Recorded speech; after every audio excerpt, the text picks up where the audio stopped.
Hello बच्चों, जय Hind. Finally आज ये जो वीडियो है हम लोग का सेकंड यूनिट का है, दूसरा लेक्चर है। आपने पहला लेक्चर देखा ही होगा। इस दूसरे लेक्चर में बच्चों हम जो बात करेंगे बहुत ही इंपॉर्टेंट क्वेश्चन है। और आप एक चीज तो देख ही पा रहे होंगे, अगर हम जो भी वीडियोज लाते हैं उस वीडियो में जिस टॉपिक की हम बात करते हैं, अब उस टॉपिक का बच्चा चाहे वहां पर लॉन्ग क्वेश्चन आ जाए चाहे शॉर्ट क्वेश्चन आ जाए, हर एक क्वेश्चन आप क्लियर कर पाओगे, क्योंकि उसमें हम आपको पूरा प्रॉपर चीजें बता ही देते हैं और इतने वर्ड्स आपके पास आ जाते हैं कि आप उस क्वेश्चन को प्रॉपर तरीके से लिख सकते हैं। और फाइनली अगर आप इसका नोट्स तैयार कर रहे हैं तो ये 100% डन है। इस बार बीएड सेकेंड ईयर में आपके जबरदस्त स्कोर होने वाले हैं, इसमें कोई दो राय नहीं है।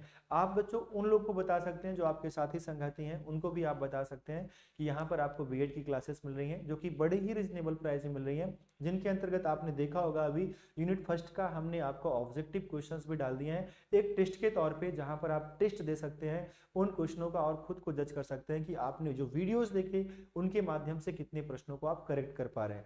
ऐसे ही आपको हर एक यूनिट का वीडियोस वहां पर मिलेगा और उसके बाद बच्चों आपको ऑब्जेक्टिव टेस्ट भी मिलता रहेगा। इसके अंतर्गत आपको नोट्स तो मिल ही रहे हैं, लेकिन हम आपको कहेंगे आप अपने नोट्स भी तैयार करते चलें।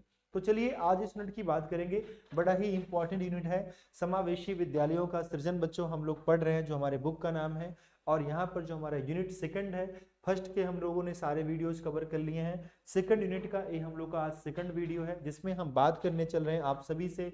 यहाँ पर बच्चों आज हम बात करेंगे जो आप लोगों से श्रवण बाधिता के बारे में बात करेंगे। हम आज की क्लास में जो बात करेंगे आप लोगों से, यहाँ पर बात करेंगे श्रवण बाधित को परिभाषित कीजिए। सबसे पहले तो हम ये समझेंगे आखिर श्रवण बाधित होते क्या है, इनका मतलब क्या होता है, एक क्या है। जब हमारे क्वेश्चन हमारे एग्जाम में क्वेश्चन आता है तो हम इसे किस तरीके से डिफाइन करेंगे, किस तरीके से लिखेंगे, क्योंकि जब भी आपके एग्जाम में कोई क्वेश्चन आता है बच्चों, स्टार्टिंग की लाइन बहुत मैटर कर जाती है कि शुरू में आप क्या लिख रहे हैं, क्योंकि कोई भी एग्जामिनर आपकी पूरी कॉपी को कभी नहीं पढ़ता है, वो शुरुआत की 2 से 4 लाइनों को पढ़ता है। अगर आपने उनकी परिभाषा को बड़े प्रॉपर तरीके से बड़े सरल शब्दों में लिख रखा है तो 101% डन है बच्चा, उसका प्रभाव अच्छा होगा और आपको अच्छे मार्क्स मिल जाएंगे।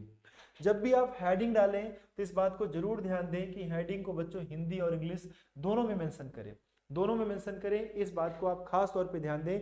और कुछ वर्ड्स अगर आप इंग्लिश में और भी ऐड कर पाते हैं, अपने डिफिनीशन के तौर पे कोई टैग लाइन देना चाहते हैं उस डिफिनीशन के बारे में, तो वहां पर जरूर उन चीजों को मेंशन करें। इनफैक्ट उसे हाईलाइट भी आप कर सकते हैं, अंडरलाइन कर सकते हैं, हाईलाइट कर सकते हैं, किसी भी तरीके से उस पॉइंट को आप हाईलाइट भी कर सकते हैं।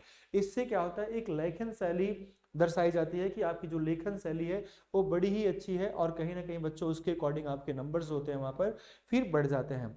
बातें क्लियर है? चलिए हम लोग बात करते हैं इसके आगे। तो जैसे हमने कहा कि हम श्रवण बाधिता को समझेंगे, इसका मतलब क्या होता है। तो आप यहाँ पर क्या देख पा रहे हैं, आप देख पा रहे हैं जो व्यक्ति दूसरे व्यक्ति की कही बातें को समझ नहीं सकता, जो व्यक्ति दूसरे व्यक्तियों की बातों को समझ नहीं सकता, कही हुई बातों को समझ नहीं सकता है, उसे श्रवण बाधित कहा जाता है। जाहिर सी बात है, अगर कोई व्यक्ति है वो दूसरे की बातों को समझ नहीं पा रहा है, आप उसे कह रहे हैं वो सुन नहीं पा रहा है, समझ नहीं पा रहा है, तो कहीं ना कहीं श्रवण बाधित है। वह जो व्यक्ति है वह श्रवण बाधित है। जन्म के कुछ समय पश्चात ही बालक घर के सदस्यों की पहचान उनकी आवाज सुनकर करने लगता है।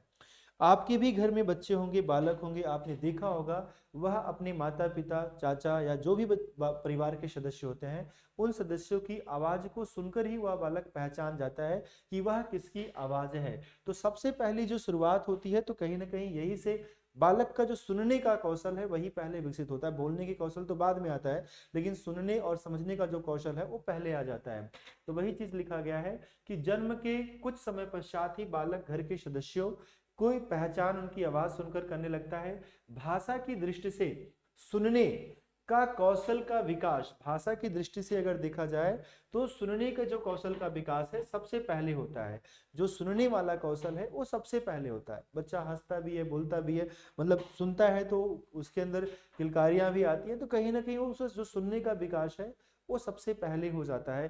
कि माता की आवाज सुनता है तो वो कहीं ना कहीं एहसास कर पाता है कि उसकी माँ का ही आवाज है और वो चीजों को पहचान पाता है। तो सुनने का जो कौशल होता है बच्चों, कहने का मतलब वो सबसे पहले उसका विकास होता है, बाद में पढ़ने लिखने और बोलने के कौशल का विकास होता है। जो सबसे पहला विकास देखिए कितने सरल शब्दों में यहाँ डिफाइन किया गया है कि श्रवण बाधिता क्या है और जब इस तरीके से आप शुरू में कुछ लाइनों को लिखोगे तो जाहिर सी बात है एग्जामिनर इन लाइनों को पढ़ के प्रभावित होगा।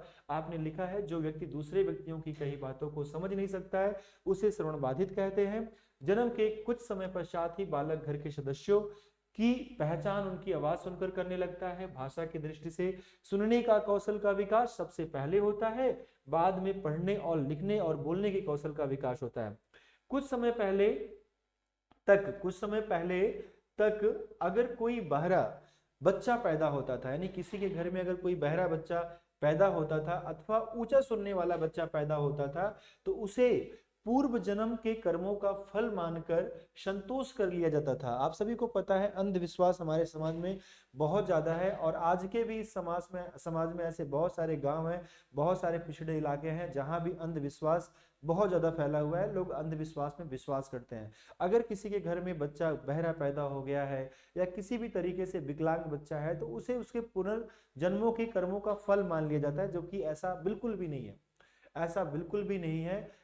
वैज्ञानिकों ने भी सिद्ध कर दिया है और इसके पीछे कई कारण हो सकते हैं। अगर कोई बच्चा बहरा पैदा होता है तो ऐसा बिल्कुल भी जरूरी नहीं उसके पुनर्जन्मों का फल है। ये तो बिल्कुल भी अंधविश्वास हो जाएगा। बल्कि वैज्ञानिक दृष्टि से देखा जाए तो हो सकता है जिस माता के गर्भ में वह बच्चा पल रहा था, हो सकता है उन्होंने कुछ ऐसी दवा का सेवन कर लिया हो या कुछ ऐसे उनके साथ चोट लग गई हो, ऐसे कुछ घटनाएं घट गई हो जिसकी वजह से वह उनका बच्चा पैदा हुआ वो श्रवण बाधित का शिकार हो गया। तो ऐसे तमाम तरह की प्रॉब्लम्स हो सकते हैं। बहुत सारी महिलाएं हैं जो कुपोषण की शिकार हो जाती हैं, उसका भी प्रभाव उनके बच्चों पे पड़ता है जो बच्चा जन्म लेता है। तो ये सारी बातें भी होती हैं। तो कहीं ना कहीं ये जो बातें थी एक अंधविश्वास ही था जो ऐसा लोग मानते थे।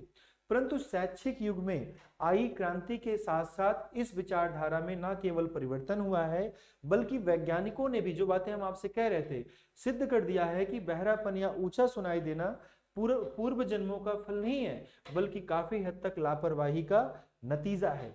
बहरा बालक भी सामान्य बालकों की तरह होता है, उनसे भी अधिक प्रतिभाशाली हो सकता है। बिल्कुल भी ये आप नहीं कह सकते हैं कि कोई बालक बहरा है या शारीरिक रूप से विकलांग है तो वह अन्य बालकों से कमजोर है। बहुत सारे ऐसे एग्जाम्पल्स हैं समाज में, बहुत सारे बालक ऐसे हैं जो बहुत प्रतिभाशाली हैं सामान्य बच्चों की तुलना में, जबकि वो किसी ना किसी तरीके से शारीरिक रूप से विकलांग है, चाहे श्रवण बाधिता के शिकार हैं, चाहे दृष्टि बाधिता के शिकार हैं, या बच्चों हो सकता है वो शारीरिक रूप से ही विकलांग हैं। तो ऐसे बालक भी जो होते हैं वो भी प्रतिभाशाली होते हैं। लेकिन इन चीजों को कभी भी अंधविश्वास के तौर पे ना देखा जाए कि ये पुनर्जन्मों का फल है, ऐसा बिल्कुल भी नहीं है। यह एक तरीके से देखा जाए तो बहुत सारे कारण हो सकते हैं किसी भी बच्चे के श्रवण बाधित होने के। इनफैक्ट उनके बारे में भी हम आगे चर्चा भी करेंगे। तो इतनी बातें आप सभी को आई होप कि क्लियर हुई होंगी। अगली स्लाइड में पहुंचते हैं और बहुत सारी चीजें हैं जिनके बारे में अभी हम यहाँ पर जानेंगे। अब आप देख पा रहे हैं यहाँ पर हम